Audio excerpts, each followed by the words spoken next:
À l'origine, en 2012, c'est un mouvement militaire de l'Est du Congo qui est le dernier avatar des nombreuses guérillas congolaises à dominante Tutsi dont l'objectif est de défendre la communauté Tutsi de l'Est du Congo contre les attaques des anciens génocidaires Hutus des FDLR qui circulent au Congo et qui bénéficient d'une certaine complicité des autorités congolaises d'alors. Dès la naissance du M23 en 2012, ses commandants sont très proches de l'état-major des forces armées rwandaises et c'est toujours le cas aujourd'hui avec le chef militaire du M23, le général Sultani Makenga. De 2013 à 2021, il y a une accalmie sur le terrain, mais en 2021, le Congo se rapproche de l'Ouganda et signe avec ce pays un accord sécuritaire et économique.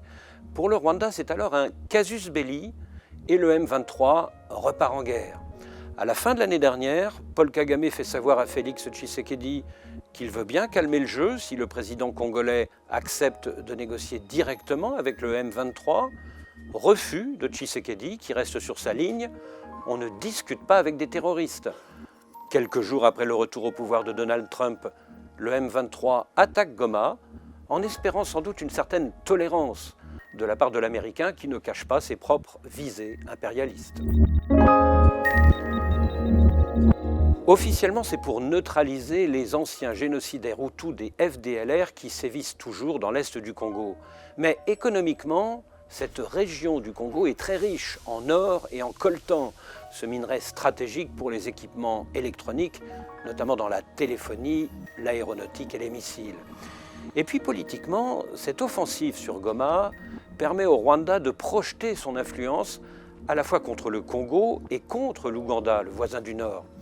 Certains n'excluent pas non plus chez le président rwandais une tentative de déstabiliser le régime de Félix Tshisekedi et pourquoi pas une volonté d'expansion territoriale.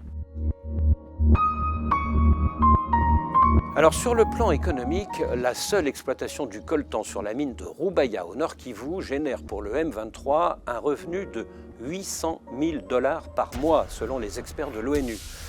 Sur le plan sécuritaire, le Rwanda a mis en place depuis 10 ans une stratégie d'influence militaire dans plusieurs pays africains, comme le Mozambique et la Centrafrique.